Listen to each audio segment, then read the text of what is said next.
प्रिय विद्यार्थियों, आज हम टेरेटोजेनेसिस अर्थात विरूप जननता पर चर्चा करेंगे। जैसा कि पहले के चैप्टर्स में हमने पढ़ा है कि भ्रूण का परिवर्तन एक जटिल प्रक्रिया है, परंतु यह जटिल के साथ साथ बिल्कुल कोऑर्डिनेटेड और एक समन्वय सहित प्रक्रिया है और यह क्रिया अधिकांशतः सामान्य रूप से संपन्न होती है।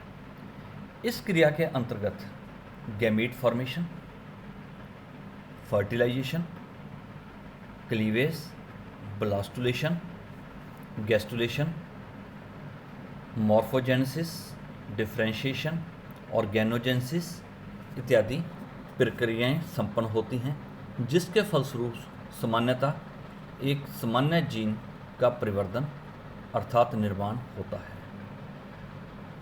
परंतु फिर भी सामान्य जीव एक दूसरे के समान नहीं होते, क्योंकि इनमें वेरिएशंस पाई जाती हैं। कभी कभी ये वेरिएशंस इतनी अधिक हो जाती हैं कि परिवर्तित होने वाला प्राणी एबनॉर्मल हो जाता है, अर्थात एबनॉर्मल एम्ब्रियो का जन्म होता है। इस प्रकार के एबनॉर्मल एम्ब्रियो को टेराटा कहते हैं। वह ऐसा परिवर्तन जिसके कारण एबनॉर्मल एम्ब्रियो का जन्म होता है, उस क्रिया को, इस प्रोसेस को टेरेटोजेनेसिस कहते हैं। और यह क्रिया जिन कारकों के कारण उत्तेजित होती है, उन फैक्टर्स को टेरेटोजन कहते हैं। और विज्ञान की वह परिभाषा जिसके अंतर्गत एबनॉर्मल डेवलपमेंट का अध्ययन किया जाए, उसे टेरेटोलॉजी कहते हैं। इस प्रकार हम क्रमशः 4 प्रकार की परिभाषाओं के बारे में बात की हैं, जिसमें नंबर 1 टेरेटा, नंबर 2 टेरेटोजेनेसिस, नंबर 3 टेरेटोजन्स और नंबर 4 टेरेटोलॉजी। टेरेटोजेनेसिस की क्रिया के दौरान प्रवर्धित होने वाले प्राणियों में अनेक प्रकार के अनियमितताएं अर्थात एबनॉर्मलिटीज़ आ जाती हैं, जो कि निम्न है। Number 1 structural abnormalities. इस प्रकार की एबनॉर्मलिटीज़ में डेवलपिंग एम्ब्रियो की संरचना में अनेक परिवर्तन आ जाते हैं, जिससे वह प्राणी एबनॉर्मल दिखाई देता है। नंबर 1 डेवलपमेंट फेलियर, अर्थात इस प्रकार के टेरेटोजेनेसिस में प्राणी का कोई भी अंग या तो पूर्ण रूप से अनुपस्थित हो सकता है या फिर अपूर्ण रूप से अनुपस्थित हो सकता है। जब किसी एम्ब्रियो का पूर्ण उपांग एब्सेंट हो तो उसे अमेलस कहते हैं, और जब इनकम्प्लीट अपेंडिजेस या उपांग प्रवर्धित हो तो उसे हेमीमेलस कहते हैं। जैसे कि कई बार हमने ये देखा है कि किसी बच्चे का जन्म होता है तो उसमें कोहनी से नीचे का क्षेत्र, बाजू में कोहनी के नीचे का क्षेत्र नहीं होता, और जो उंगलियां होती हैं वो कोहनी पर ही पाई जाती है। नंबर 2 है डेवलपमेंट अरेस्ट। इस प्रकार के टेरेटोजेनेसिस में या अनियमितता में प्रवर्तित होने वाले भ्रूण की वृद्धि सामान्य की अपेक्षा कम होती है। फॉर एग्जाम्पल ड्वार्फिज्म अर्थात बौनापन। जैसे कि हम देखते हैं कि सामान्यतः मनुष्य की हाइट 5 फुट से लेकर 6 फीट तक होती है, परंतु कई बार हम 2 फुट से लेकर 3 फुट के बौने बच्चे भी देखते हैं। उनमें पिट्यूटरी ग्लैंड में ग्रोथ हार्मोन की कमी के कारण ऐसा होता है। नंबर 2 एग्जाम्पल है क्लेफ्ट पैलेट। इसमें तालू का निर्माण पूर्ण नहीं होता, जिस कारण बक्कल कैविटी एवं नेजल चैम्बर के बीच में जो तालू पाया जाता है वो इनकम्प्लीट होता है, जिससे बक्कल कैविटी व नेजल चैम्बर के बीच में कनेक्टिविटी पाई जाती है। नंबर 3 है डेवलपमेंट एक्सेस। इसके अंतर्गत वृद्धि सामान्य की अपेक्षा अधिक हो जाती है। फॉर एग्जाम्पल गिंगैटिज्म अर्थात लंबापन। इस प्रकार के बीमारी में मनुष्य की हाइट 7 फीट या उससे अधिक हो जाती है और ऐसा पिट्यूटरी ग्रंथि के ग्रोथ हार्मोन के अधिक स्त्रावन के कारण होता है। नंबर 2 एग्जाम्पल है पॉलीडेक्टाइली। इसके अंतर्गत उंगलियों में 5 के स्थान पर 6 उंगलियां पाई जाती हैं।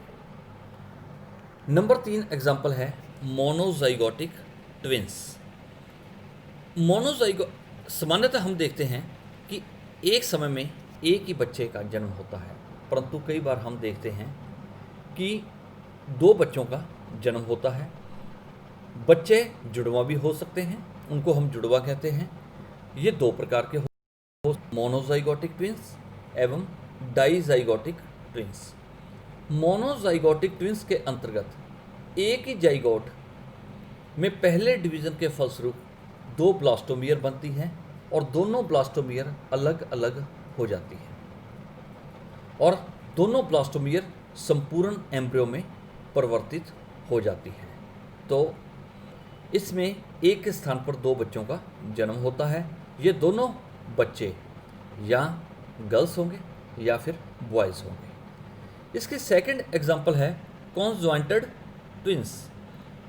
इसमें दोनों ब्लास्टोमियर अलग नहीं हो पाती, परंतु दोनों ब्लास्टोमियर से पूर्ण एम्ब्रियो का निर्माण हो जाता है, परंतु दोनों एम्ब्रियो पेट से या सिर से एक दूसरे के साथ जुड़े हो सकते हैं।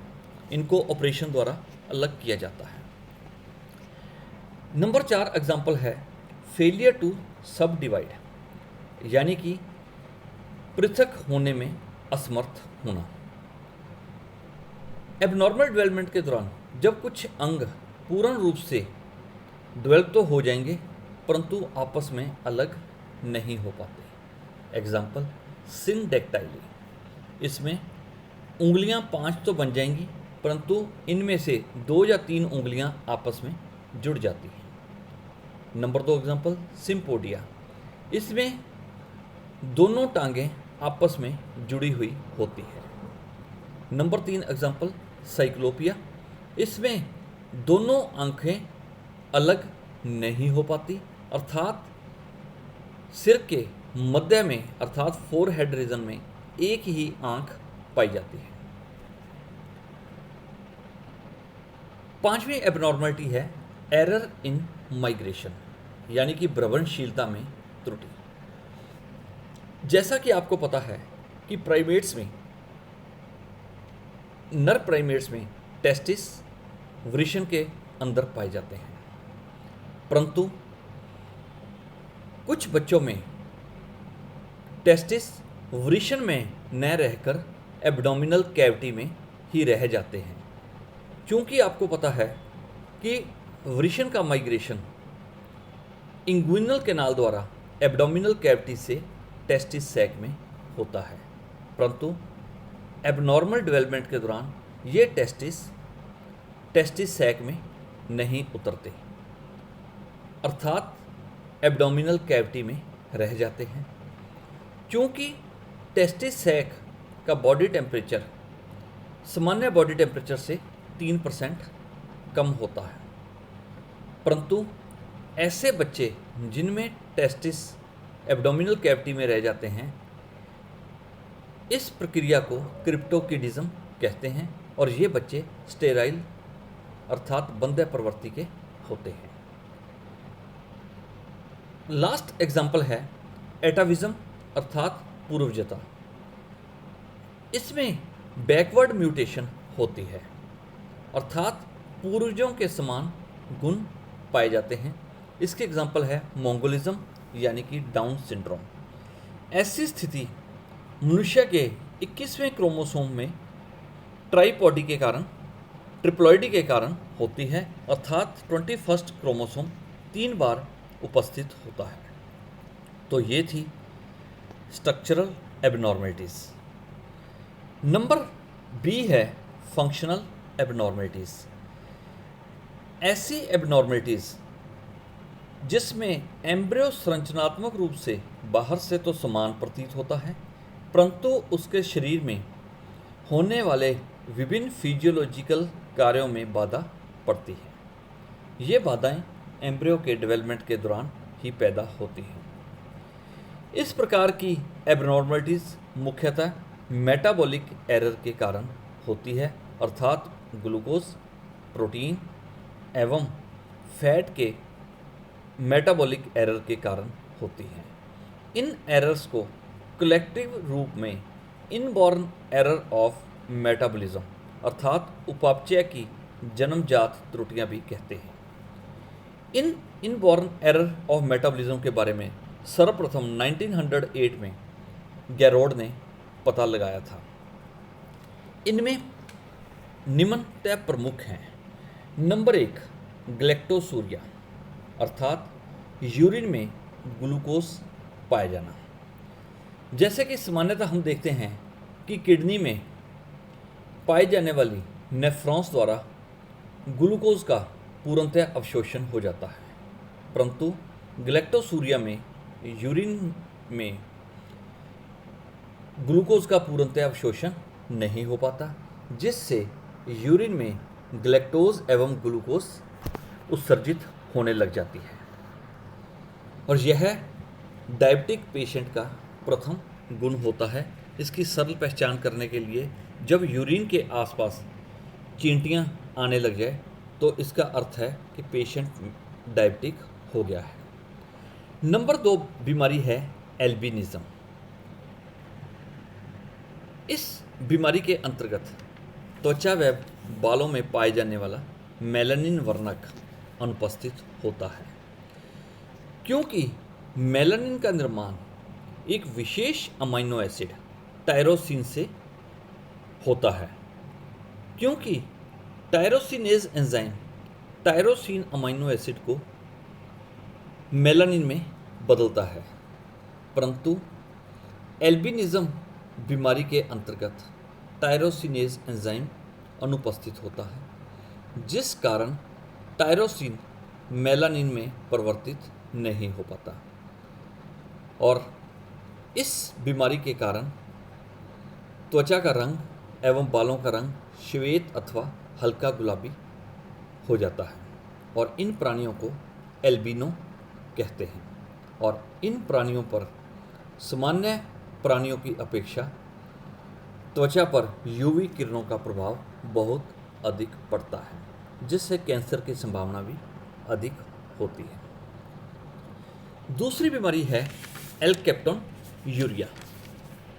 इस बीमारी के अंतर्गत यूरिन में अधिक मात्रा में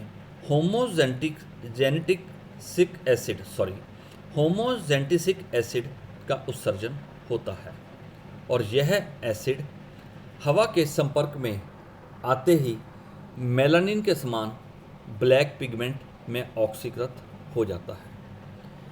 यह स्थिति होमोजेनेटिक एसिड ऑक्सीडेज एंजाइम के अनुपस्थिति के कारण होती है। इस बीमारी में आँख, नाक, कान व अन्य अंगों की कार्टिलेज में आर्थराइटिस अर्थात गठिया हो जाता है। नेक्स्ट है फिनाइल कीटोयूरिया। फिनाइल कीटोयूरिया के अंतर्गत यूरिन में फिनाइल का उत्सर्जन हो जाता है, जिसके कारण मनुष्य मेंटली रिटार्डेड होने लग जाता है। नेक्स्ट है कलर ब्लाइंडनेस अर्थात वर्णांधता। यह एक आनुवंशिक रोग है और सेक्स लिंक्ड इनहेरिटेंस का उदाहरण है, क्योंकि इसमें रोगी रंगों की पहचान करने में असमर्थ होता है। यह कई प्रकार की होती है, जिनमें प्रोटोनोपिया लाल रंग की वर्णांधता, डिटेरोनोपिया हरे रंग की वर्णांधता एवं ट्राइटोनोपिया नीले रंग की वर्णांधता कहलाती है। यह ऐसा आँखों के रेटिना में उपस्थित कोन्स में 3 प्रकार के कोशिकाएं क्रमशः क्लोरोलैब, साइनोलैब एवं एरिथ्रोलैब की अनुपस्थिति के कारण होता है। क्योंकि क्लोरोलैब हरे रंग की के विभेदन में समर्थ होते हैं, एरिथ्रोलैब लाल रंग के विभेदन में सक्षम होते हैं एवं साइनोलैब नीले रंग के विभेदन में समर्थ होते हैं। और ऐसा रोग पुरुषों में स्त्रियों की अपेक्षा अधिक होता है और स्त्रियां यहाँ पर वाहक का कार्य करती है।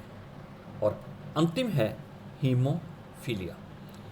हीमोफीलिया यह भी सेक्स लिंक्ड इनहेरिटेंस का उदाहरण है। इसमें इस बीमारी के अंतर्गत रक्त का थक्का नहीं बनता।